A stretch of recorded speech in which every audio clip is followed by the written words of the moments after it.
श्रीगुरुभ्यो नमः हरिः ओम् व्यासाय भवनाशाय श्रीशाय गुणराशये हृद्याय शुद्धविद्याय मध्वाय च नमो नमः। योऽन्तः प्रविश्य मम वाचमिमां प्रसप्तां सञ्जीवयत्यखिलशक्तिधरस्वधाम्ना अन्यांश्च हस्तचरणश्रवणत्वगादीन् प्राणान् नमो भगवते पुरुषाय तुभ्यं। भवति तनुभावादिडमो कोऽपि वाग्मी जडमतिर्भजन्तुर्जायते प्राज्ञमौलिः सकलवचनचेतो देवता भारती सा मम वचसि धत्तां सन्निधिं मानते च। तपोविद्याविरक्त्या सद्गुणौघाकरानहं वादिराजगुरून् वन्दे हयग्रीवपदाश्रयान्। मिथ्यासिद्धान्तदुर्ध्वान्त विध्वंसनविचक्षणः जयतीर्थाख्यतरणिः भासतां नो हृदम्बरे। अर्थिकल्पितकल्पोऽयं प्रत्यर्थ्यगजकेसरी व्यासतीर्थगुरुर्भूयादस्मदिष्टार्थसिद्धये। दुर्वादिध्वान्तरवे वैष्णवेन्दीवरेन्दवे श्रीराघवेन्द्रगुरवे नमोऽत्यन्तदयालवे। ब्रह्मचर्यहरिप्रीतिसुविद्यावादशालिनः इष्टदान् कष्टहर्तॄन्नः विद्यामान्यान् मुनीन् नुमः। श्रीगुरुभ्यो नमः। ಭಗವಂತ ಇಡೀ ಜಗತ್ತಿನಲ್ಲಿ ಆಯಾಯ ಪದಾರ್ಥಗಳಲ್ಲಿ ತತ್ತದಾಕಾರನಾಗಿ ತತ್ತದ್ರೂಪನಾಗಿ ಆ ದ್ರವ್ಯಗಳಲ್ಲಿ ಇರ್ತಾನೆ. ಇದ್ದಾಗ ಆಯಾಯ ಪದಾರ್ಥಗಳನ್ನು ಆಯಾಯ ಹೆಸರಿನಿಂದ ಕರೆಯುವಂತೆ ಮಾಡ್ತಾನೆ ಎಂಬುದಾಗಿ ಜಗನ್ನಾಥದಾಸರು ಅದಕ್ಕೆ ಒಳ್ಳೆಯ ದೃಷ್ಟಾಂತವನ್ನು ನೀಡಿ ಅದನ್ನು ತಿಳಿಸಿದರು. ಹೇಗೆ ಅಂತ ಕೇಳಿದರೆ, ತತ್ತದಾಕಾರ ತನ್ನಾಮದಲ್ಲಿ ಕರೆಸುವ, ಜಗತ್ತಿನಲ್ಲಿ ಜಗದಾಕಾರನಾಗಿ, ಘಟದಲ್ಲಿ ಘಟಾಕಾರನಾಗಿ, ಪಟದಲ್ಲಿ ಪಟಾಕಾರನಾಗಿ, ಒಟ್ಟು ಇಡೀ ಜಗತ್ತಿನಲ್ಲಿ ಏನೆಲ್ಲ ಪದಾರ್ಥಗಳಿದೆಯೋ ಆಯಾಯ ಪದಾರ್ಥಗಳು ಅದು ಆಯಾಯ ಹೆಸರಿನಿಂದ ಕರೀಬೇಕು ಅಂತಾದರೆ ಅದಕ್ಕಿರತಕ್ಕಂತಹ ನಾಮ, ಅದಕ್ಕಿರತಕ್ಕಂತಹ ಗುಣ, ಅದಕ್ಕಿರತಕ್ಕಂತಹ ಕ್ರಿಯೆ ಎಲ್ಲವೂ ಕೂಡ ತದಧೀನವಾಗಿ ಇರುತ್ತದೆ ಎಂಬುದಾಗಿ ತಿಳಿಸಿ, ಅದಾದ ಮೇಲೆ ಜಗತ್ತು ಇದ್ದಾನೆ, ಜಗತ್ತಿನಲ್ಲಿ ಭಗವಂತ ನಿರ್ತಾನೆ. ಆ ಇರುವಂತಹ ವ್ಯವಸ್ಥೆಯಲ್ಲಿ ಭಗವಂತನ ಒಂದು ದೃಷ್ಟಾಂತ ನಮಗೆ ಹೇಗಿರ್ತಾನೆ ಎಂಬುದಕ್ಕೆ ಅದಕ್ಕೆ ಒಂದು ದೃಷ್ಟಾಂತ ಬೇಕು. ಭಗವಂತ ಜಗತ್ತಿನಲ್ಲಿರ್ತಾನೆ ಅಥವಾ ಇನ್ನಿತರ ಎಲ್ಲ ಪದಾರ್ಥಗಳಲ್ಲಿರ್ತಾನೆ. ಆಯಾಯ ಪದಾರ್ಥಗಳಲ್ಲಿರುವಾಗ ಹೇಗಿರ್ತಾನೆ, ಅದಕ್ಕಿರತಕ್ಕಂತಹ ದೃಷ್ಟಾಂತ ಏನು ಅಂತ ಕೇಳಿದರೆ, ದ್ರವ್ಯ ನೆನೆಸುವ ಭೂತ ಮಾತೃಗಳು ಅವ್ಯಯನು, ಕರ್ಮೇಂದ್ರಿಯಗಳು ಭವ್ಯ ಸತ್ಕ್ರಿಯ ನೆನಪ, ಜ್ಞಾನೇಂದ್ರಿಯಗಳಿದ್ದು ಸ್ತವ್ಯಕಾರಕ ನೆನೆಸಿ, ಸುಖಮಯ ಸೇವ್ಯ ಸೇವಕ ನೆನೆಸಿ, ಜಗದೊಳು ಹವ್ಯವಾಹನ ಅರಳಿಯೊಳಗಿಪ್ಪಂತೆ ಇರುತ್ತಿಪ್ಪ. ಭಗವಂತ ಜಗತ್ತಿನಲ್ಲಿ ಇರ್ತಾನೆ ಎಂಬುದಕ್ಕೆ ಪ್ರಮಾಣವನ್ನು ಕೊಟ್ಟರು. ಆದರೆ ಜಗತ್ತಿನಲ್ಲಿ ಇರುವುದಕ್ಕೆ ಏನು ಪ್ರಮಾಣ, ಏನು ಹೇಗಿರ್ತಾನೆ, ಅದಕ್ಕೇನಾದರೂ ಕೂಡ ಪ್ರಮಾಣ ಇದೆಯೋ ಅಂತ ಕೇಳಿದರೆ ಅದಕ್ಕೆ ಪ್ರಮಾಣವನ್ನು ಕೊಡ್ತಾರೆ. ಹೇಗಿರ್ತಾನೆ ಭಗವಂತ ಅಂತ ಕೇಳಿದರೆ, ದ್ರವ್ಯ ನೆನೆಸುವ ಭೂತ ಮಾತ್ರದೊಳು ಅವ್ಯಯನು. ಭಗವಂತ ಅವ್ಯಯ ಅಂತ ಹೇಳ್ತಾರೆ. ಅವ್ಯಯ ಪುರುಷ ಸಾಕ್ಷಿ ಕ್ಷೇತ್ರಜ್ಞೋಕ್ಷರ ಏವಚ. ಸಹಸ್ರನಾಮ ಭಗವಂತನನ್ನು ಕೊಂಡಾಡುವಾಗ ಹೇಳಿರತಕ್ಕಂತಹ ಶಬ್ದ ಅವ್ಯಯ. ಭಗವಂತ ಅವ್ಯಯ, ನ ವ್ಯಯ, ವೃದ್ಧಿಕ್ರಾಸ ಇಲ್ಲದವನು ಅಂತ ಒಂದು ಅರ್ಥ. ಇನ್ನೊಂದು, ಯಾವುದೋ ಒಂದು ಬಾಹ್ಯವಾದಂತಹ ವಿಕಾರಗಳು ಉಳ್ಳವನಲ್ಲ ಭಗವಂತ. ಬಾಹ್ಯ ವಿಕಾರವನ್ನು ಅನುಸರಿಸಿಕೊಂಡು ವಿಕಾರನಾಗ್ತಾನೆ ಇಲ್ಲ. ಯಾವ ವಿಕಾರಗಳು ಕೂಡ ಭಗವಂತನಿಗಿಲ್ಲ, ಅವ್ಯಯ ಅಂತ. ಅದನ್ನು ಜಗನ್ನಾಥದಾಸರು ಹೇಳ್ತಾರೆ, ದ್ರವ್ಯ ನೆನೆಸುವ ಎಲ್ಲ ದ್ರವ್ಯಗಳಲ್ಲಿ ದ್ರವ್ಯಂ ಕರ್ಮ ಚ ಕಾಲಶ್ಚ ಸ್ವಭಾವೋ ಜೀವ ಏವ ಚ ಯದನುಗ್ರಹತಃ ಸಂತಿ ನ ಸಂತಿ ಯದುಪೇಕ್ಷಯ. ಜಗತ್ತಿನಲ್ಲಿರತಕ್ಕಂತಹ ದ್ರವ್ಯ ಪದಾರ್ಥಗಳಲ್ಲಿ ದ್ರವ್ಯ ನೆನೆಸಿ ದ್ರವ್ಯ ಅಂತ ಎಂಬುದಾಗಿ ಕರೆಸಿಕೊಂಡು ತಾನಿರ್ತಾನೆ ಅಂತ ಹೇಳ್ತಾರೆ. ಅದಕ್ಕೆ ದ್ರವ್ಯ ನೆನೆಸುವ. ಮತ್ತು ಭೂತ ಮಾತ್ರದೊಳು ಭಗವಂತ ಇಡೀ ಪಂಚಭೂತಗಳಲ್ಲಿ ಪೃಥಿವಿ, ಅಪ್, ತೇಜೋ, ವಾಯು, ಆಕಾಶ ಯಾವುದೆಲ್ಲ ಈ ಭೂತಗಳಿದೆಯೋ ಆ ಎಲ್ಲ ಭೂತಗಳಲ್ಲಿಯೂ ಕೂಡ ಪಂಚಭೂತಗಳು, ಆ ಎಲ್ಲ ಪಂಚಭೂತಗಳಲ್ಲಿ ತತ್ತದ್ರೂಪನಾಗಿ ತತ್ತನ್ನಾಮದಲ್ಲಿ ಅದರಲ್ಲಿ ಇರ್ತಾನೆ ಅಂತ ಹೇಳ್ತಾರೆ. ಭೂತ ಮಾತ್ರದಳು ಅವ್ಯಯನು, ಆದರೆ ಅವನಿಗೆ ವಿಕಾರ ಎಂಬುದು ಇಲ್ಲ. ಆ ದ್ರವ್ಯದಲ್ಲಿ ಇರ್ತಾನೆ ಅಥವಾ ಪದಾರ್ಥದಲ್ಲಿ ಇರ್ತಾನೆ. ಇರುವಾಗ ಅದರಲ್ಲಿ ಆಗುವಂತಹ ವೃದ್ಧಿಯೋ ಹ್ರಾಸವೋ ವಿಕಾರವೋ ಅಥವಾ ಅದರಿಂದ ಆಗುವಂತಹ ನಾಶವೋ ನಷ್ಟವೋ ಇದ್ಯಾವುದೂ ಕೂಡ ಆ ಒಳಗಿರತಕ್ಕಂತಹ ಭಗವಂತನಿಗೆ ಇಲ್ಲ ಎಂಬುದನ್ನು ಹೇಳ್ತಾರೆ. ಅವ್ಯಯನು, ಅದನ್ನು ತಿಳಿಸಿಕೊಡುವಂತಹ ಶಬ್ದ ಅವ್ಯಯ ಅಂತ. ಅದಾದ ಮೇಲೆ ಕರ್ಮೇಂದ್ರಿಯಗಳು ಯಾವುದೆಲ್ಲ ನಮ್ಮ ಜ್ಞಾನೇಂದ್ರಿಯ, ಕರ್ಮೇಂದ್ರಿಯ, ಜ್ಞಾನವನ್ನು ಭರಿಸಲಿಕ್ಕೆ ಕೆಲವೊಂದಷ್ಟು ಇಂದ್ರಿಯಗಳು ಅದು ಜ್ಞಾನೇಂದ್ರಿಯಗಳು. ಕಣ್ಣು, ಕಿವಿ, ಮೂಗು, ನಾಲಿಗೆ, ಚರ್ಮ, ಸ್ಪರ್ಶ, ಇದು ಒಂದೊಂದು ಇಂದ್ರಿಯಗಳು ಒಂದೊಂದು ಕರ್ಮಗಳನ್ನು ಮಾಡ್ತವೆ. ಕಣ್ಣು ನೋಡುವಂತಹ ಕರ್ಮವನ್ನು ಮಾಡ್ತದೆ, ಕಿವಿ ಕೇಳುವ ಕರ್ಮವನ್ನು ಮಾಡ್ತದೆ. ಅದಾದ ಮೇಲೆ ಘ್ರಾಣೇಂದ್ರಿಯ ಪದಾರ್ಥಗಳ ಆಘ್ರಾಣನೆಯನ್ನು ಅದು ಮಾಡ್ತದೆ. ಅದಾದ ಮೇಲೆ ರಸನೇಂದ್ರಿಯ ಕಟು, ಲವಣ, ಕಷಾಯ, ತಿಕ್ತ, ಹೀಗೆ ಆ 6 ಪದಾರ್ಥಗಳಲ್ಲಿರತಕ್ಕಂತಹ ರಸಗಳನ್ನು ತೆಗೊಳ್ತದೆ. ಸ್ಪರ್ಶ, ಚರ್ಮ, ಅದು ಸ್ಪರ್ಶವನ್ನು ಉಂಟು ಮಾಡ್ತದೆ. ಹೀಗೆ ಆ ಕರ್ಮೇಂದ್ರಿಯಗಳು ಏನಿದೆಯೋ ಆ ಕರ್ಮೇಂದ್ರಿಯಗಳಲ್ಲಿ ಆ ಕರ್ಮಕ್ಕೆ ನಿಯಾಮಕನಾಗಿ ಕರ್ಮದ ಜ್ಞಾನವನ್ನು, ಅಂದರೆ ಜ್ಞಾನೇಂದ್ರಿಯಗಳಲ್ಲಿ ಜ್ಞಾನವನ್ನು ಕೊಡುವಂತೆ. ಅದಾದ ಮೇಲೆ ಇನ್ನು ಕರ್ಮೇಂದ್ರಿಯಗಳಲ್ಲಿ ಭಗವಂತ ಹೇಗಿರ್ತಾನೆ ಅಂತ ಕೇಳಿದರೆ ಆಯಾಯ ಕರ್ಮಗಳನ್ನು ಮಾಡಿಸ್ತಾನೆ. ವಾಗೀಂದ್ರಿಯ ಮಾತನಾಡ್ತದೆ, ವಾಕ್, ಪಾಣಿ, ಕೈ, ಅದು ಇನ್ನಿತರ ಬೇಕಾಗಿರತಕ್ಕಂತಹ ಪೂಜಾದಿಗಳನ್ನು ಅಥವಾ ಇನ್ನಿತರ ಕರ್ಮಗಳನ್ನು ಮಾಡ್ತದೆ. ವಾಕ್, ಪಾಣಿ, ಪಾದ ನಡೆಯುವಂತಹ ಕೆಲಸ. ಇನ್ನು ಪಾಯು ಉಪಸ್ಥ, ಇದು ವಿಸರ್ಜನಾ ಅಂಗ. ಈ 2 ಅಂಗಗಳ ಮೂಲಕವಾಗಿ ವಿಸರ್ಜನಾದಿಗಳನ್ನು ಮಾಡ್ತಾನೆ. ಹೀಗೆ ಕರ್ಮೇಂದ್ರಿಯಗಳು, ಅದೇ ರೀತಿಯಾಗಿ ಜ್ಞಾನೇಂದ್ರಿಯ. ನೀವು ಕರ್ಮೇಂದ್ರಿಯವನ್ನು ಇಲ್ಲಿ ಹೇಳಿದ್ದು, ಜ್ಞಾನೇಂದ್ರಿಯವನ್ನು ಕೂಡ ಇಲ್ಲಿ ಅರ್ಥತಃ ಇಟ್ಟುಕೊಳ್ಳಬೇಕು ಎಂಬುದಾಗಿ ತಿಳಿಸಿಕೊಡ್ತಾರೆ. ಕರ್ಮೇಂದ್ರಿಯಗಳು ಭವ್ಯ, ಭಗವಂತನಿರ್ತಾನೆ.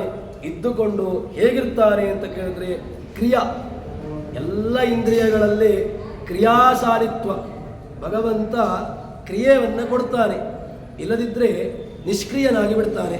ಯಾವುದೇ ರೀತಿಯಾಗಿರತಕ್ಕಂತಹ ಕ್ರಿಯೆ ಇಲ್ಲ ಅಂತಾದರೆ ಅವರು ಜಡ. ಯಾವುದೂ ಕೂಡ ಕ್ರಿಯೆ ಇಲ್ಲ ಅಂತಾದರೆ ಸತ್ತ ಹೆಣದಲ್ಲಿ ಏನೂ ಕೂಡ ಇರುವುದಿಲ್ಲ. ಚೇಷ್ಟೆ ಉಂಟಾ ಅಂತ ಕೇಳಿದ್ರೆ ಆ ಕಡೆಯಿಂದ ಮಾಡಿದ್ರು ಈ ಕಡೆಯಿಂದ ಮಾಡಿದ್ರು, ದೇಹ ಚಲಿಸ್ತದೆ ಅಷ್ಟೇ ಹೊರತು ಏನು ಕ್ರಿಯೆಗಳಿಲ್ಲ. ಆದರೆ ಆ ಸತ್ಕ್ರಿಯ ಭಗವಂತ ಏನಾಗಿದ್ದಾನೆ, ಕ್ರಿಯೆಯನ್ನು ಉಂಟು ಮಾಡ್ತಾನೆ. ಆದ್ದರಿಂದ ಸತ್ಕ್ರಿಯ, ಅವನನ್ನು ಕ್ರಿಯೆಯನ್ನು ಉಂಟು ಮಾಡುವಂತೆ ಮಾಡ್ತಾನೆ. ಸತ್ಕ್ರಿಯ ನೆನಪ ಕ್ರಿಯಾ, ಅವನು ಕ್ರಿಯಾಶಾಲಿ, ಕ್ರಿಯೆಯನ್ನು ಕೊಡ್ತಾನೆ ಎಂಬುದಾಗಿ. ಆದ್ದರಿಂದ ಅವನು ಕ್ರಿಯಾ ಅಂತ ಎನಿಸಿಕೊಳ್ತಾನೆ. ಅದಾದ ಮೇಲೆ ಜ್ಞಾನೇಂದ್ರಿಯಗಳಿದ್ದು ಸ್ತವ್ಯಕಾರಕ ನೆನೆಸಿ. ಆ ಸ್ತವ್ಯಕಾರಕ ಅಂತ ಹೇಳಿದರೆ ಆಯಾಯ ಜ್ಞಾನೇಂದ್ರಿಯಗಳಲ್ಲಿ ಆ ಕಾರಕ ಅದನ್ನು ಉಂಟು ಮಾಡುವಂತೆ ಮಾಡ್ತಾನಲ್ವ. ಇಲ್ಲದಿದ್ದರೆ ಆ ಜ್ಞಾನವೇ ಬರಲಿಕ್ಕೆ ಸಾಧ್ಯ ಇಲ್ಲ. ಅದಕ್ಕೋಸ್ಕರ ಆ ಸ್ತವ್ಯ ಆಕಾರ ನಾರಿಗೆ ಇರ್ತಾನೆ ಎಂಬುದಾಗಿ ಹೇಳ್ತಾರೆ. ಹೀಗಿದ್ದುಕೊಂಡು ಸೇವ್ಯ ಸೇವಕನೆನಿಸಿ ಸುಖಮಯ ಭಗವಂತ ಮಾತ್ರ ಅಲ್ಲಿದ್ದಾನೆ ಅಂತಾದರೆ ಇದ್ದುಕೊಂಡು ಅದರಿಂದ ಅವನಿಗೆ ನಾಶವೋ ಅಥವಾ ಅದರಿಂದಾಗಿ ಏನೋ ಹಾನಿಯೋ ಉಂಟಾ ಅಂತ ಕೇಳಿದ್ರೆ ಇಲ್ಲವೇ ಇಲ್ಲ. ಭಗವಂತ ಯಾವ ಕಾಲಕ್ಕೂ ಕೂಡ ನಾಶಾದಿಗಳನ್ನು ಅಥವಾ ಇನ್ನಿತರವಾಗಿರತಕ್ಕಂತಹ ಯಾವುದೇ ನಾಶ ಎಂಬುದು ಅವನಿಗಿಲ್ಲವೇ ಇಲ್ಲ. ಆದ್ದರಿಂದ ಭಗವಂತನಿಗೆ ಹೆಸರೇನು ಅಂತ ಕೇಳಿದ್ರೆ ಸುಖಮಯ. ಅವನು ಸುಖ ಮಾತ್ರ, ಸುಖವನ್ನೇ ಯಾವತ್ತೂ ಕೂಡ ಅವನು ಉಂಡುಕೊಂಡಿರುವವನು. ಆದ್ದರಿಂದ ಅವನಿಗೆ ಹೆಸರೇನು ಅಂತ ಕೇಳಿದರೆ ಸುಖಮಯ ಅಂತ ಹೇಳ್ತಾರೆ. ಅಂತಹ ಸುಖಮಯನಾಗಿರತಕ್ಕಂತಹ ಆನಂದಮಯ ಭಗವಂತನಿಗೆ ಹೆಸರೇ ಆನಂದ. ಈಗ ಆನಂದಮಯ ಮತ್ತು ಜ್ಞಾನಮಯ, ಅದಾದ ಮೇಲೆ ಅನ್ನಮಯ, ಪ್ರಾಣಮಯ, ಮನೋಮಯ, ಹೀಗೆ ಮಯ ಶಬ್ದವನ್ನು ಬೇರೆ ಬೇರೆ ಕಡೆಗಳಲ್ಲಿ ಪ್ರಯೋಗ ಮಾಡ್ತಾರೆ. ಅದರಲ್ಲಿ ಮಯ ಅಂತ ಹೇಳಿದಾಗ ಆನಂದ ಪ್ರಚುರ ಅಂತ ಅರ್ಥವನ್ನು ಮಾಡಬೇಕು. ಯಾಕೆ ಆನಂದಮಯ ಅಂತ ಹೇಳಿದರೆ ಭಗವಂತನಲ್ಲಿ ಆನಂದವನ್ನು ಬಿಟ್ಟು ಇನ್ನಿತರವಾದಂತಹ ಯಾವುದೇ ಗುಣಗಳನ್ನು ಕೂಡ ನೀವು ಕಲ್ಪನೆ ಮಾಡಲಿಕ್ಕಿಲ್ಲ. ಕೇವಲ ಆನಂದ ಎಂಬುದು ಆನಂದ ಪ್ರಚುರವಾಗಿರತಕ್ಕಂಥವನು ಎಂಬುದಾಗಿ ಅರ್ಥವನ್ನು ಹೇಳ್ತಾರೆ. ಹೀಗೆ ಆ ಸುಖಮಯನಾಗಿರತಕ್ಕಂತಹ ಭಗವಂತ ಸೇವ್ಯ ಸೇವಕ. ಅವನಿಗೆ ಹೆಸರೇನು ಅಂತ ಕೇಳಿದರೆ ಸೇವೆಯನ್ನು ತೆಗೆದುಕೊಳ್ಳುವವನು, ಸೇವ್ಯ ಸೇವೆಯನ್ನು ಮಾಡುವವನು, ಸೇವ್ಯ ಸೇವಕನೆನಿಸಿ ಎರಡೂ ಕೂಡ ಭಗವಂತನಲ್ಲಿರತಕ್ಕಂತಹದ್ದು. ಆದ್ದರಿಂದ ಆ ಭಗವಂತನನ್ನು ನಾವು ಸೇವ್ಯ ಅಂತೂ ಉಪಯೋಗ ಮಾಡ್ಬೋದು, ಸೇವಕ ಅಂತಲೂ ಹೇಳ್ಬೋದು. ಆದರೆ ಸೇವಕ ಶಬ್ದಕ್ಕೆ ಯಾವುದೋ ಒಂದು ಲೌಕಿಕವಾಗಿರತಕ್ಕಂತಹ ನೀವು ಕಲ್ಪನೆ, ಲೌಕಿಕವಾಗಿರತಕ್ಕಂತಹ ದೃಷ್ಟಾಂತವನ್ನು ಕಲ್ಪನೆ ಮಾಡಬೇಡಿ. ಭಗವಂತ ಸುಖಮಯನಾಗಿರತಕ್ಕಂಥವನು. ಅಂತಹ ಶುದ್ಧನಾಗಿರತಕ್ಕಂತಹ ಭಗವಂತ ಹವ್ಯ ಜಗದೊಳು ಜಗತ್ತಿನಲ್ಲಿರ್ತಾನೆ. ಹೇಗಿರ್ತಾನೆ ಅಂತ ಕೇಳಿದರೆ ಅದಕ್ಕೆ ಹೇಳುವಂತಹ ದೃಷ್ಟಾಂತ ಬಹಳ ಚೆನ್ನಾಗಿದೆ. ಯಾವುದು? ಹವ್ಯವಾಹನ ಅರಣಿಯೊಳಗಿಪ್ಪಂತೆ. ಅರಣಿ ಕಟ್ಟಿಗೆ, ಎರಡು ಮರದ ತುಂಡುಗಳು. ಮರದ ತುಂಡುಗಳಲ್ಲಿ ಅಗ್ನಿ ಎಂಬುದು ಸಹಜವಾಗಿರ್ತದೆ. ಅದರಲ್ಲಿ ಆ ಅರಣಿಯಲ್ಲಿರತಕ್ಕಂತಹ ಅಗ್ನಿ ಅದು ಗೊತ್ತಾಗೋದು ಯಾವಾಗ ಅಂತ ಕೇಳಿದರೆ ಕಾಷ್ಠಾದಗ್ನಿರ್ ಜಾಯತೆ ಮಧ್ಯಮಾನಾತ್ ಅಂತ ಹೇಳ್ತಾರೆ. ಕಾಷ್ಠದಲ್ಲಿರತಕ್ಕಂತಹ ಅಗ್ನಿಯ ಜ್ಞಾನ ಬರೋದು ಯಾವಾಗ?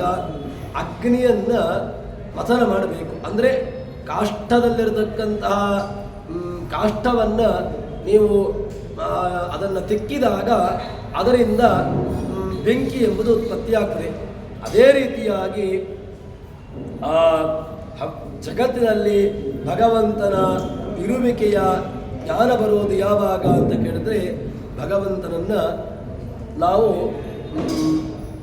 ಅನುಭವಿಸಬೇಕು. ಹೇಗೆ ಅಂತ ಕೇಳಿದ್ರೆ ಇಡೀ ಜಗತ್ತಿನಲ್ಲಿ ನಿಯಾಮಕನಾಗಿ, ಇಡೀ ಜಗತ್ತಿನಲ್ಲಿ ಆ ಎಲ್ಲ ಕ್ರಿಯೆಗಳನ್ನು ಯಾವುದೋ ಒಂದು ಬೇರೆ ಬೇರೆ ರೀತಿಯಾಗಿರತಕ್ಕಂತಹ ಜಗತ್ತಿನಲ್ಲಿ ಆಗುವಂತಹ ಕ್ರಿಯೆಗಳು ಹೇಗಾಗ್ತಾ ಉಂಟು? ಜಗತ್ತಿನಲ್ಲಿ ಆಗುವ ಕ್ರಿಯೆಗಳು ಸುಮ್ಮನೆ ಆಗ್ತಾ ಇಲ್ಲ. ಒಳಗಡೆ ಯಾರೋ ಒಬ್ಬ ಇದ್ದುಕೊಂಡು ಆ ಎಲ್ಲ ಶಕ್ತಿಯನ್ನು ತಾನು ಮುನ್ನಡೆಸ್ತಾ ಇದ್ದಾನೆ. ಭಗವಂತ ಆ ಇಡೀ ಜಗತ್ತನ್ನು ಮುನ್ನಡೆಸತಕ್ಕಂಥವನು ಎಂಬುದಾಗಿ ಚಿಂತನೆ ಮಾಡಿಕೊಂಡು ಹೀಗೆ ಆ ಸೇವ್ಯ ಸೇವಕನಿಗೆ ನೆನೆಸಿ ಹವ್ಯವಾಹನ ಅರಣಿಯೊಳಗಿಪ್ಪಂತೆ ಇರುತ್ತಿಪ್ಪ. ಅಗ್ನಿ ಅರಣಿಯಲ್ಲಿ ಹೇಗಿರ್ತದೆಯೋ ಅದೇ ರೀತಿಯಾಗಿ ಭಗವಂತ ಜಗತ್ತಿನಲ್ಲಿ ಇರ್ತಾನೆ. ಇರುವುದನ್ನು ನಾವು ಅನುಭವಿಸುವಂತಹದ್ದು ಹೇಗೆ ಅಂತ ಕೇಳಿದರೆ ಆ ಲೌಕಿಕವಾಗಿರತಕ್ಕಂತಹ ವ್ಯವಸ್ಥೆಯಲ್ಲಿ ಹೇಗಿರ್ತದೆಯೋ ಅದೇ ರೀತಿಯಾಗಿ ಭಗವಂತ ಜಗತ್ತಿನಲ್ಲಿ ತದಾಕಾರನಾಗಿ ತದಾಹ್ವಯನಾಗಿ ಅದರಲ್ಲಿರ್ತಾನೆ ಎಂಬುದನ್ನು ತಿಳ್ಕೊಳ್ಬೇಕು ಎಂಬುದಾಗಿ ಹೇಳ್ತಾರೆ. ಇಲ್ಲಿ ಭಗವಂತನಿಗೆ ಒಂದು ಶಬ್ದವನ್ನು ಹಾಕಿದ್ದಾರೆ, ಅವ್ಯಯ ಅಂತ. ಏನು ಅವ್ಯಯ ಅಂತ ಹೇಳಿದ್ರೆ, ಗರುಡ ಪುರಾಣ ಒಂದು ಶಬ್ದ ಭಗವಂತನಲ್ಲಿ ಒಂದು ಪ್ರಯೋಗವನ್ನು ಮಾಡ್ತದೆ. ಸರೋಪತೋ ಯಸ್ಯ ನಾಸ್ತಿ ವಿನಾಶಃ ಸಹ ಅವ್ಯಯ ಸ್ಮೃತಃ. ಯಾರಿಗೆ ಸ್ವರೂಪನಾಶ ಇದೆಯೋ, ಯಾರಿಗೆ ಸ್ವರೂಪನಾಶ ಇಲ್ಲವೋ ಅವನು ಅವ್ಯಯ. ಭಗವಂತನಿಗೆ ಸ್ವರೂಪನಾಶವನ್ನು ಯಾವ ಕಾಲಕ್ಕೂ ಕೂಡ ಕಲ್ಪನೆ ಮಾಡಲಿಕ್ಕಿಲ್ಲ. ಭಗವಂತ ಯಾವತ್ತೂ ಕೂಡ ತುಂಬ ಅದ್ಭುತವಾಗಿ ಯಾವುದೇ ರೀತಿಯಾಗಿರತಕ್ಕಂತಹ ವಿಕಾರಕ್ಕೆ ಒಳಗಾಗದೆ ಅವನಿರ್ತಾನೆ. ಅದರಿಂದಾಗಿ ಅವನನ್ನು ಅವ್ಯಯ ಎಂಬುದಾಗಿ ಕರೀತಾರೆ. ಸ್ವರೂಪತಃ ಯಸ್ಯ ನಾಸ್ತಿ ವಿನಾಶಃ. ಯಾರಿಗೆ ಸ್ವರೂಪನಾಶವೇ ಇಲ್ಲ, ಯಾರು ಅಜ, ಯಾರು ನಿರಂತರವಾಗಿ ತ್ರೈಕಾಲಿಕವಾಗಿ ಭೂತ ಭವಿಷ್ಯತ್ ವರ್ತಮಾನ ಎಲ್ಲ ಕಾಲದಲ್ಲೂ ಕೂಡ ಯಾರು ಇರ್ತಾರೋ, ಯಾರಿಗೆ ಭೂತ ಭವಿಷ್ಯತ್ ವರ್ತಮಾನದಲ್ಲಿ ಇರುವಿಕೆ ಇದೆಯೋ ಅವನನ್ನು ಏನು ಕರೀತಾರೆ ಅಂತ ಕೇಳಿದರೆ ಅವನನ್ನು ಅವ್ಯಯ ಎಂಬುದಾಗಿ ಕರೀತಾರೆ. ಆದ್ದರಿಂದ ಭಗವಂತನಿಗೆ ಯಾವ ಕಾಲಕ್ಕೂ ಕೂಡ ತ್ರೈಕಾಲಿಕ ವಿನಾಶ ಇಲ್ಲವೇ ಇಲ್ಲ. ಭೂತ ಭವಿಷ್ಯತ್ ವರ್ತಮಾನ ಮೂರೂ ಕಾಲದಲ್ಲಿಯೂ ಕೂಡ ವಿನಾಶ ಇಲ್ಲದೇ ಇರತಕ್ಕಂಥದ್ದು ಭಗವಂತ.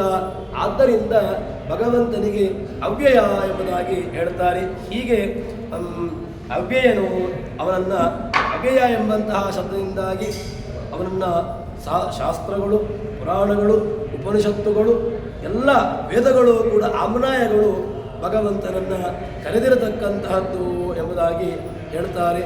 ಇದನ್ನು ಅನುಸಂಧಾನವನ್ನು ಮಾಡಿಕೊಂಡು ನಾವು ಭಗವದ್ ಉಪಾಸನೆಯನ್ನು ಮಾಡಲೇಬೇಕಾಗಿರತಕ್ಕಂತಹದ್ದು ಎಂಬುದಾಗಿ ಹೇಳ್ತಾರೆ. ಇದನ್ನು ಅನುಸಂಧಾನ ಮಾಡಿದಾಗ ಭಗವಂತನ ವಿಸ್ತೃತವಾಗಿರತಕ್ಕಂತಹ ರೂಪದ ಜ್ಞಾನ, ಭಗವಂತನ ವಿಸ್ತೃತವಾಗಿರತಕ್ಕಂತಹ ಏನು ನಮಗೆ ಜ್ಞಾನ ಬರಲಿಕ್ಕೆ ಸಾಧ್ಯ ಅಂತಹ ಭಗವಂತನ ಚಿಂತನೆ ನಮಗೆ ಬರಲಿಕ್ಕೆ ಸಾಧ್ಯ ಎಂಬುದಾಗಿ ಹೇಳ್ತಾರೆ. ಅದಾದ ಮೇಲೆ ಮುಂದೆ ಭಗವಂತನನ್ನು ವಾಯುದೇವರಲ್ಲಿರತಕ್ಕಂತಹ ರೂಪದ ಚಿಂತನೆಯನ್ನು ಹೇಳ್ತಾರೆ. ಹೇಗಿದ್ದಾರೆ ಭಗವಂತ? ವಾಯುದೇವರಲ್ಲಿ ಭಗವದ್ ರೂಪದ ಇದೆ. ಅದು ಹೇಗಿದೆ ಅಂತ ಕೇಳಿದರೆ, ಮನವೇ ಮೊದಲಾದ ಇಂದ್ರಿಯಗಳು ಅನಿಲ ದೇವನು ಶುಚಿ ಎನಿಸಿಕೊಂಡು ಅನವರತ ನೆಲೆಸಿಪ್ಪ ಶುಚಿಷದ್ಧೋತನೆಂದೆನಿಸಿ ತನುವಿನೊಳಗಿಪ್ಪನು ಸದಾ ವಾಮನ ಋಷಿಕೇಶಾಖ್ಯ ರೂಪದ ಅನುಭವಕ್ಕೆ ತಂದೀವ ವಿಷಯಜ ಸುಖವ ಜೀವರಿಗೆ. ಭಗವಂತ ಎಲ್ಲಿರ್ತಾನೆ ಅಂತ ಕೇಳಿದರೆ ವಾಯುದಲ್ಲಿ ಇರ್ತಾನೆ. ವಾಯುದೇವರಲ್ಲಿ ಅನಲನಾಗಿ ವಾಯುನಾಮಕನಾಗಿ ಭಗವಂತನಿರ್ತಾನೆ ಅಂತ ಹೇಳ್ತಾರೆ. ಹೇಗಿದ್ದಾನೆ ಅಂತ ಕೇಳಿದರೆ ಅದಕ್ಕೆ ಚಿಂತನೆಯಿಂದ ಹೇಳ್ತಾರೆ, ಮನವೇ ಮೊದಲಾದ ಭಗವಂತನ ಜೊತೆಗೆ ವಾಯುದೇವರು ಎಲ್ಲಿರ್ತಾರೆ ಅಂತ ಕೇಳಿದರೆ ಮನಸ್ಸಿನಲ್ಲಿ. ಮನಸ್ಸೇ ಮೊದಲಾದಂತಹ ಇಂದ್ರಿಯಗಳಲ್ಲಿ, ಆ ಇಂದ್ರಿಯಗಳಲ್ಲಿ ಏನು ಮಾಡ್ತಾರೆ ಅಂತ ಕೇಳಿದರೆ ಇಂದ್ರಿಯಗಳೊಳಗೆ ಶುಚಿ ಎನಿಸಿಕೊಂಡು ಅಲ್ಲಿರತಕ್ಕಂತಹ ರೂಪಕ್ಕೆ ಏನು ಹೆಸರು ಅಂತ ಕೇಳಿದರೆ ಶುಚಿ, ಶುಭ್ರ. ವಾಯುದೇವರು ಮನಸ್ಸಲ್ಲಿರಬೇಕು.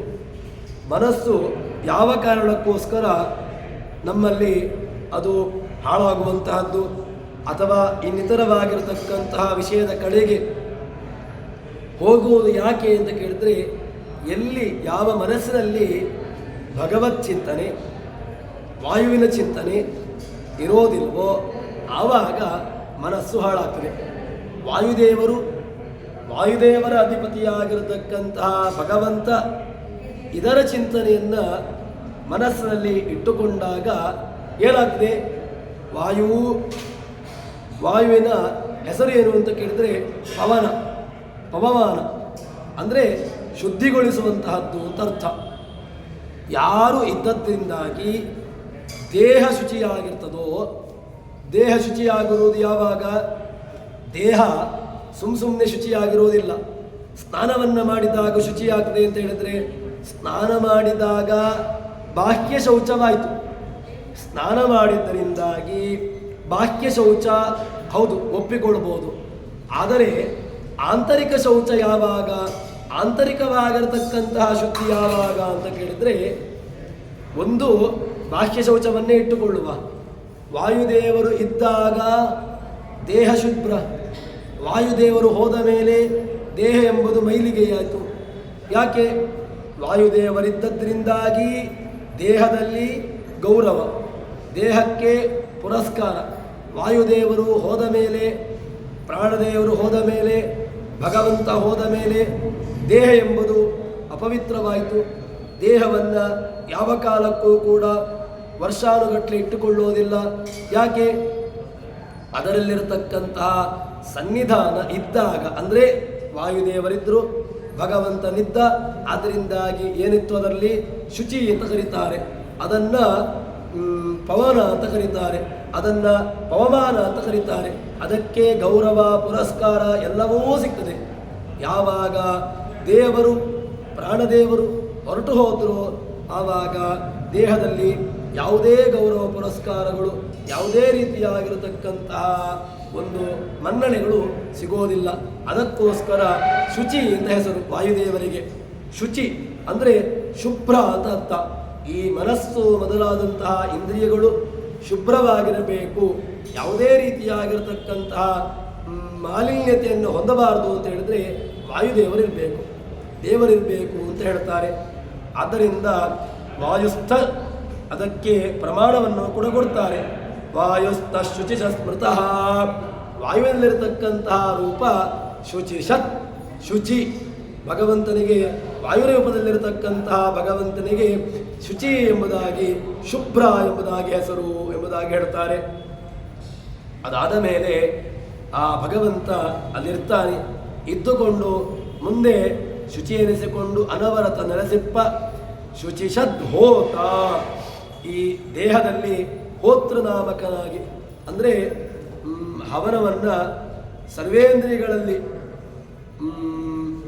ಹಂಸಶುಚಿಷದ್ವಸುರಂತರಿಕ್ಷ ಸದ್ಧೋತ ವೇದಿಶದತಿಥಿರ್ದುರೋಣಸತ್ ದೃಶದ್ವರಸದೃತ ಸದ್ವ್ಯೋ ಮಸದಬ್ಜ ಕೋಜ ಋತಜ ಅದ್ರಿಜ ಋತಂ ಬೃಹತ್. ಕಠೋಪನಿಷತ್ತಿನ ಮಾತು. ಯಜುರ್ವೇದದಲ್ಲಿಯೂ ಕೂಡ ಈ ಮಾತು ಬರ್ತದೆ.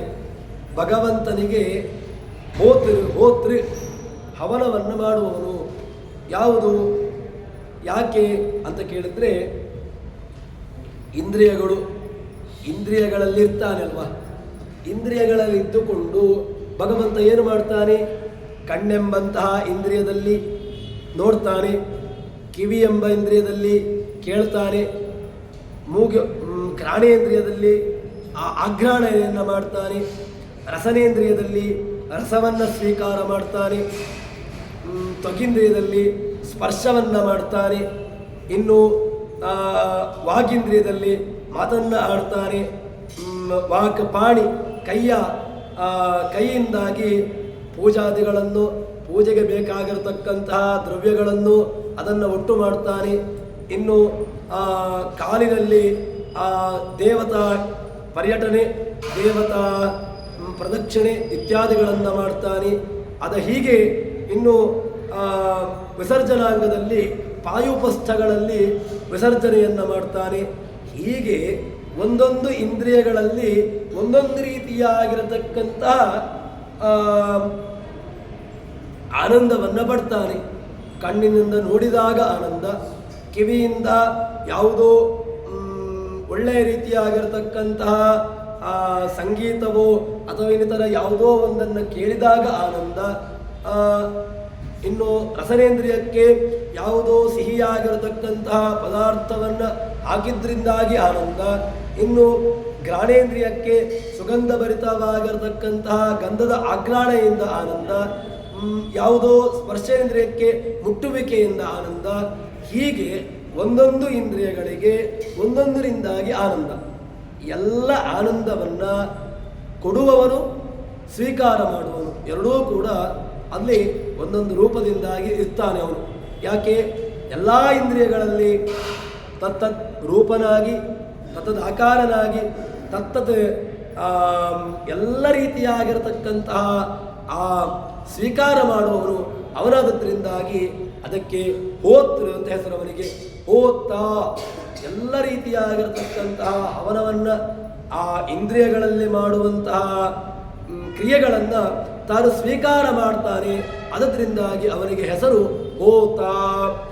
ಇದನ್ನೇ ಕಠೋಪನಿಷತ್ತು ಹಂಸಃ ಶುಚಿಷತ್ ವಸು ಅಂತರಿಕ್ಷಸತ್ ಹೋತ ಹೋತೃ ಎಲ್ಲಾದ್ರೂ ಇಂದ್ರಿಯಗಳಲ್ಲಿ ಹೋತೃನಾಗಿ, ಅಂದರೆ ಆ ಇಂದ್ರಿಯಗಳಲ್ಲಿರತಕ್ಕಂತಹ ಆಗತಕ್ಕಂತಹ ಯಜ್ಞಗಳನ್ನು ತಾನು ಸ್ವೀಕಾರ ಮಾಡ್ತಾನೆ. ಆದ್ದರಿಂದಾಗಿ ಅವನಿಗೆ ಹೋತೃ ಎಂಬುದಾಗಿ ಹೇಳ್ತಾರೆ. ಅದಾದ ಮೇಲೆ ಮುಂದೆ ಹೋತೃ ಧರಿಸಿಕೊಂಡು ತನುವಿನೊಳಗಿಪ್ಪನು ಸದಾ ವಾಮನ ಈ ದೇಹದಲ್ಲಿ ಇರ್ತಾನೆ. ವಿಷಯಜನ್ಯವಾಗಿರತಕ್ಕಂತಹ ಸುಖಗಳು ಎಲ್ಲ ಇಂದ್ರಿಯಗಳಿಂದಲೂ ಸುಖವಾಗ್ತದೆ. ಕಣ್ಣಿನಿಂದ ಒಂದು ಸುಖ, ಕಿವಿಯಿಂದ ಸುಖ, ನೋಡಿದ ಆಘ್ರಾಣೆಯಿಂದ ಸುಖ, ನಾಲಿಗೆಯಿಂದ ಸುಖ, ಸ್ಪರ್ಶೇಂದ್ರಿಯಿಂದ ಸುಖ, ಕಾಲಿನಿಂದ, ಕೈಯಿಂದ, ವಾಗೀಂದ್ರಿಯದಿಂದ, ಅದೇ ರೀತಿಯಾಗಿ ಪಾಯುಪಸ್ಥ ವಿಸರ್ಜನಾಂಗದಿಂದಲೂ ಕೂಡ ಒಂದೊಂದು ರೀತಿಯಾಗಿರ್ತಕ್ಕಂತಹ ಸುಖವನ್ನು ಅನುಭವಿಸ್ತಾನೆ. ಎಲ್ಲವೂ ಸುಖವೇ. ಆದರೆ ಸುಖ ಅಂತ ಹೇಳಿದ್ರೆ ಸುಖಕ್ಕೆ ಕಾರಣನಾಗಿರ್ತಕ್ಕಂಥವನು.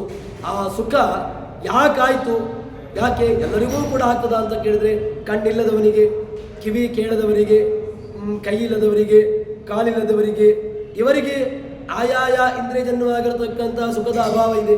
ಹಾಗಿದ್ರೆ ಸುಖರೂಪನಾಗಿ, ಸುಖಮಯನಾಗಿ, ಸುಖವನ್ನು ತಂದುಕೊಟ್ಟು ಆ ಸುಖವನ್ನು ಅನುಭವಿಸುವಂತ ಮಾಡುವಂಥವನು ಯಾರು ಕೇಳಿದ್ರೆ ಅದು ಅವನಿದ್ದುಕೊಂಡು ಅವನು ಮಾಡಿದ್ರೆ ಆಯಾಯ ದ್ರವ್ಯಗಳಲ್ಲಿ ಅಥವಾ ಆ ಸುಖದ ಅನುಭವ ಆಗ್ಲಿಕ್ಕೆ ಸಾಧ್ಯ ಎಂಬುದನ್ನು ದಾಸರು ನಮಗೆ ತಿಳಿಸಿಕೊಡ್ತಾರೆ.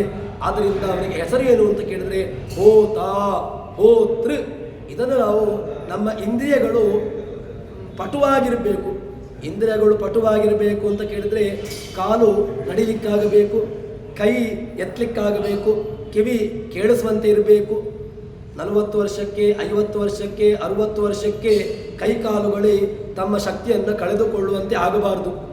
ನಮ್ಮ ಇಂದ್ರಿಯಗಳು ಎಷ್ಟು ವರ್ಷಗಳ ಕಾಲ ನಾವು ಇರ್ತೇವೆಯೋ ಅದು ಗೊತ್ತಿಲ್ಲ. ಅಷ್ಟು ವರ್ಷಗಳ ಕಾಲ ಇದು ಇಂದ್ರಿಯಗಳು ಪಟುವಾಗಿ ಇರಬೇಕು ಅಂತ ಹೇಳಿದ್ರೆ ಭಗವಂತನನ್ನ ಹೋತೃ ಅಂತ ಅನುಸಂಧಾನ ಮಾಡು.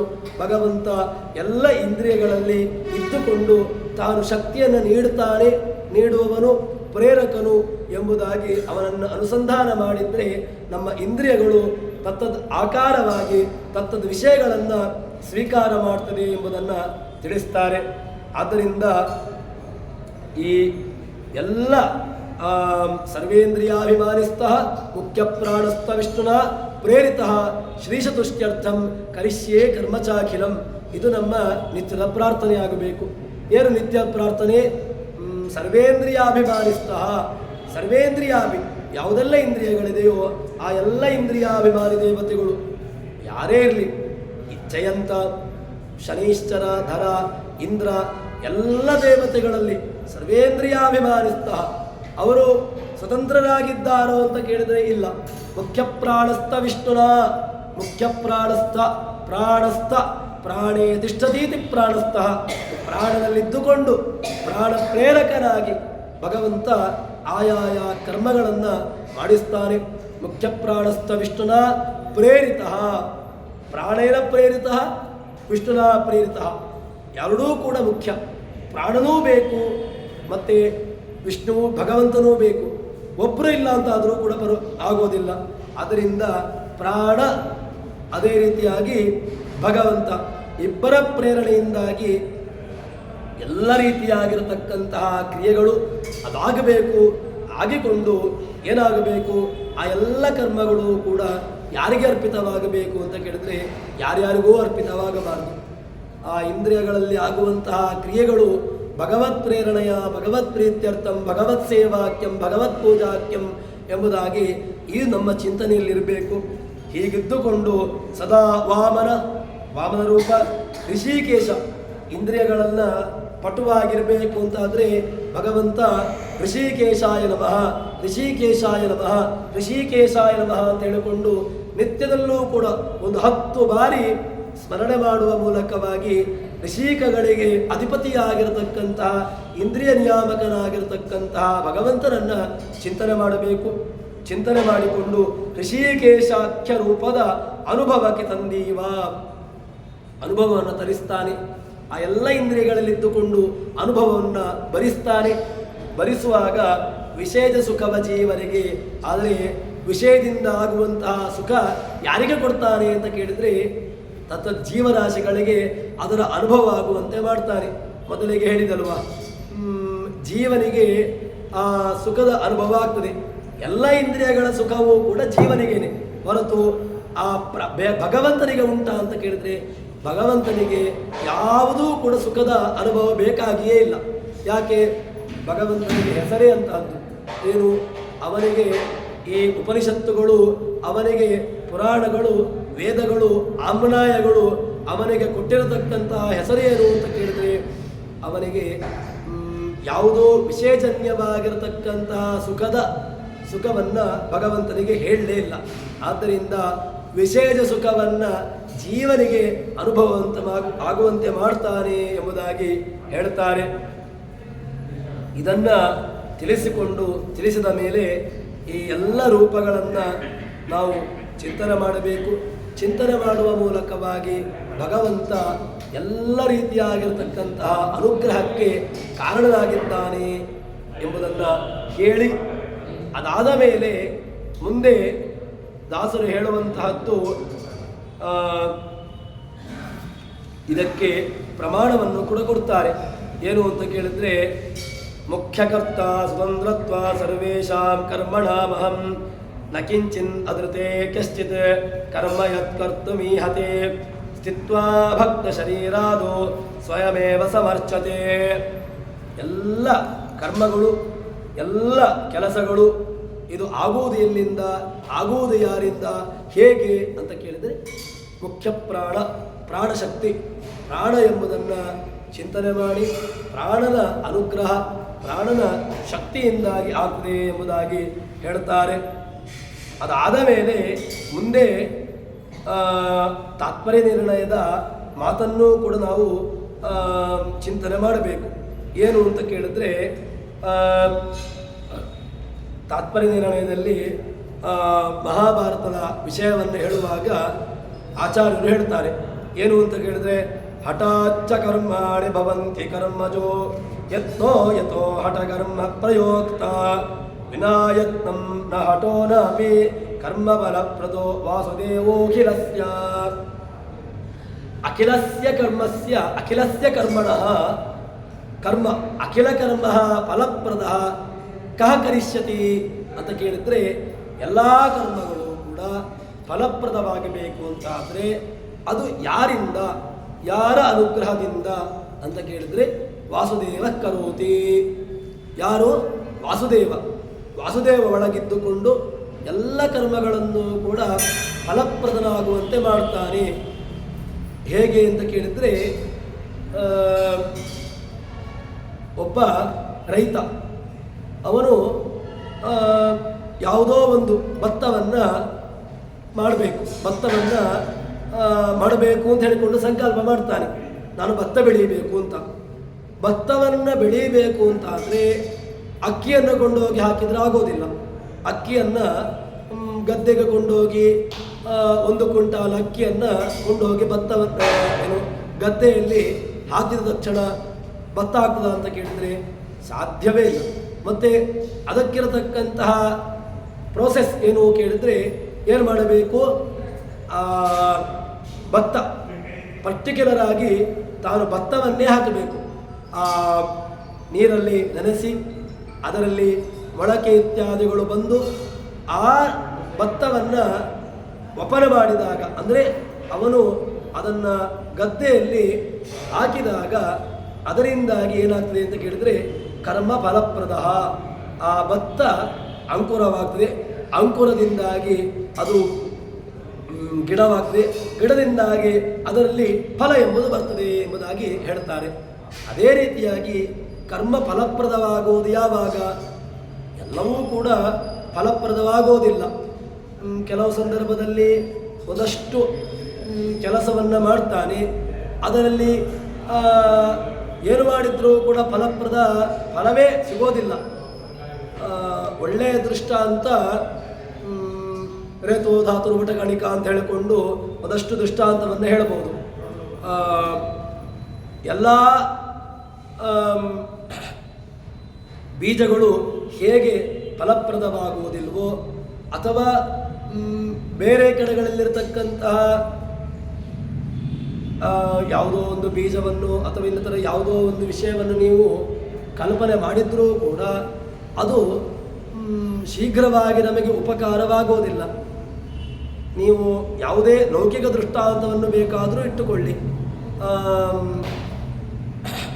ಎಲ್ಲ ವೀರ್ಯರೇತಸ್ಸಿನ ಸಂಯೋಗದಿಂದಲೂ ಕೂಡ ಅದು ಎಲ್ಲ ಕಡೆಗಳಲ್ಲೂ ಕೂಡ ಮಗುವಿನ ಉತ್ಪತ್ತಿಗೆ ಕಾರಣವಾಗೋದಿಲ್ಲ. ಕೆಲವು ಸಂದರ್ಭದಲ್ಲಿ ಇದಕ್ಕೆ ದೃಷ್ಟಾಂತ ವಿಪರೀತವಾಗಿಯೂ ಆಗುವಂತಹದ್ದಿದೆ. ಮಗು ಆಗದೇ ಇರುವಂತಹ ದೃಷ್ಟಾಂತಗಳು ಬೇಕಾದಷ್ಟಿದೆ. ಆದರೆ ಅಲ್ಲಿ ಯಾವುದು ಕಾರಣವಾಯಿತು ಅಂತ ಕೇಳಿದರೆ ಕೇವಲ ವೀರ್ಯರೇತಸ್ಸಿನ ಸಂಯೋಗವೇ ಕೇವಲ ಮಗು ಹುಟ್ಟಲಿಕ್ಕೋ ಅಥವಾ ಇನ್ನಿತರ ಯಾವುದೋ ಒಂದು ಜನನಕ್ಕೋ ಕಾರಣವಾಯಿತು ಅಂತ ಕೇಳಿದರೆ ಆಗ್ಲಿಕ್ಕೆ ಸಾಧ್ಯವೇ ಇಲ್ಲ. ಇನ್ನಿತರ ಕೆಲವು ಸಂದರ್ಭದಲ್ಲಿ ಹೀಗೆ ಬೇಕಾದಷ್ಟು ದೃಷ್ಟಾಂತಗಳನ್ನು ನಾವು ಕೊಡ್ಬೋದು. ಆದ್ದರಿಂದ ಕರ್ಮ ಫಲ ಕೊಡೋದು ಯಾವಾಗ ಅಂತ ಕೇಳಿದರೆ ಕರ್ಮ ಅದರಲ್ಲಿರತಕ್ಕಂತಹ ಭಗವಂತನ ಸಾಮರ್ಥ್ಯವೋ ಅಥವಾ ಭಗವಂತನ ಯಾವುದೋ ಒಂದು ಅನ್ಯಾದೃಶವಾದಂತಹ ಅನುಗ್ರಹವೋ ಇದು ಕರ್ಮ ಫಲಪ್ರದವಾಗ್ಲಿಕ್ಕೆ ಸಾಧ್ಯ.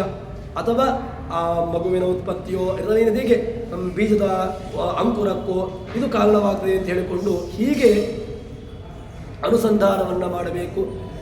ಇದು ನಮಗೆ ಕೆಲವು ಸಂದರ್ಭದಲ್ಲಿ ಹಾಸ್ಯ ಅಂತ ಅನಿಸಿಬಿಡ್ತದೆ. ಯಾಕೆ ಅಂತ ಕೇಳಿದರೆ ನಾವು ಡಾಕ್ಟರನ್ನು ನಂಬಿಕೊಂಡು ಬಿಡ್ತೇವೆ, ಎಲ್ಲವನ್ನೂ ಕೂಡ ಡಾಕ್ಟರೇ ಮಾಡ್ತಾರೆ ಅಂತ.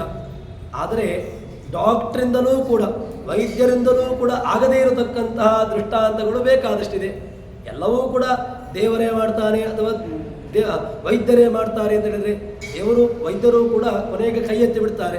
ಕೊನೆಗೆ ದೇವರಿದ್ದಾರೆ ನೋಡಿ ದೇವರಲ್ಲಿ ಪ್ರಾರ್ಥನೆ ಮಾಡಿ ಆದರೆ ಮೇಲೆ ಬೀಳ್ತಾರೆ, ಇಲ್ಲ ಅಂದರೆ ಮುಂದಕ್ಕೆ ಹೋಗ್ತಾರೆ ಅಂತ ಹೇಳಿಕೊಂಡು ಈ ರೀತಿಯಾಗಿ ಹೇಳ್ತಾರೆ. ಅದಕ್ಕೋಸ್ಕರ ಈ ಒಂದು ವೈಜ್ಞಾನಿಕ ಅದೇ ರೀತಿಯಾಗಿ ಸಿದ್ಧಾಂತ ನಮ್ಮ ಆಚಾರ್ಯರ ಅದೇ ರೀತಿಯಾಗಿ ಈ ದಾರ್ಶನಿಕವಾಗಿರತಕ್ಕಂತಹ ಸಿದ್ಧಾಂತದ ಹಿನ್ನೆಲೆ ಎರಡೂ ಕೂಡ ನಮಗೆ ಅತ್ಯಂತ ಅನ್ಯಾದೃಶವಾಗಿರತಕ್ಕಂತಹದ್ದು ಎಂಬುದಾಗಿ ನಮಗೆ ದಾಸರ ಮಾತುಗಳು ತುಂಬ ಹತ್ತಿರಕ್ಕೆ ಅನುಭವ ಆಗುವಂತಹದ್ದು ಎಂಬುದಾಗಿ ಹೇಳ್ತಾರೆ. ಆದ್ದರಿಂದ ಈ ಭಗವಂತ ಒಳಗಿದ್ದುಕೊಂಡು ಯಾವುದೋ ಒಂದು ನಮಗೆ ತಾತ್ಪರ್ಯ ನಿರ್ಣಯದಲ್ಲಿ ಈ ರೀತಿಯಾಗಿರತಕ್ಕಂತಹ ಕರ್ಮಗಳು ಅದೇ ರೀತಿಯಾಗಿ ಅದಕ್ಕೆ ಬೇಕಾಗಿರತಕ್ಕಂತಹ ಎಲ್ಲ ದೃಷ್ಟಾಂತಗಳು ನಮಗೆ ಸಿಗ್ತವೆ. ಆ ಎಲ್ಲ ದೃಷ್ಟಾಂತಗಳ ಮೂಲಕವಾಗಿ ನಮಗೆ ಫಲದಾಯಕವಾಗ್ತದೆ ಎಂಬುದಾಗಿ ಹೇಳ್ತಾರೆ. ಅದನ್ನು ಮಾಡುವಂತಹ ಅಥವಾ ಅದನ್ನು ಅನುಸಂಧಾನ ಭರಿಸಿಕೊಂಡು ತನ್ಮೂಲಕವಾಗಿ ಅದನ್ನು ನಡೆಸಿಕೊಂಡು ಹೋಗುವಂತಹ ಪ್ರಯತ್ನ ನಮ್ಮಲ್ಲಿ ಇರಬೇಕು ಎಂಬುದಾಗಿ ಜಗನ್ನಾಥದಾಸರು ಈ ಒಂದು ಪದ್ಯದಲ್ಲಿ ನಮಗೆ ತಿಳಿಸಿಕೊಡ್ತಾರೆ. ಇನ್ನು ಮುಂದಿನ ಪದ್ಯದಲ್ಲಿ ಭಗವಂತನ ಪ್ರೇರಕ ರೂಪ ಪ್ರೇರ್ಯ ರೂಪ ಯಾವುದರಲ್ಲಿ ಹೇಗಿರ್ತಾರೆ, ಪ್ರೇರಕ ಎಲ್ಲಿ ಪ್ರೇರ್ಯ ಎಲ್ಲದರಲ್ಲಿಯೂ ಕೂಡ ಒಂದೇ ರೀತಿಯಾಗಿರುವುದಿಲ್ಲ. ಭಗವಂತ ಒಂದೊಂದು ಕಡೆಯಲ್ಲಿ ಪ್ರೇರ್ಯ ರೂಪ, ಒಂದೊಂದು ಕಡೆಯಲ್ಲಿ ಪ್ರೇರಕನಾಗಿರ್ತಾನೆ ಎಂಬಂತಹ ವಿಚಾರವನ್ನು ದಾಸರು ಹೇಳಲಿಕ್ಕಿದ್ದಾರೆ. ಅದರ ವಿಚಾರವನ್ನು ಮುಂದೆ ಸೇರಿದಾಗ ನೋಡೋಣ ಅಂತ ಹೇಳುವಲ್ಲಿ ಹರಿಪ್ರಿಯತ ಶ್ರೀಕೃಷ್ಣಾರ್ಪಿತಮಸ್ತು. ಯಸ್ಸರ್ವಣ ಸಂಪೂರ್ಣ ಸರ್ವದೋಷ ವಿವರ್ಜಿತ ಪ್ರಿಯತಾಂ ಪ್ರೀತೇವಾಲಂ ವಿಷ್ಣುರ್ಮೇ ಪರಮಸ್ವರತ್. ಶ್ರೀಕೃಷ್ಣಾರ್ಪಿತಮಸ್ತು.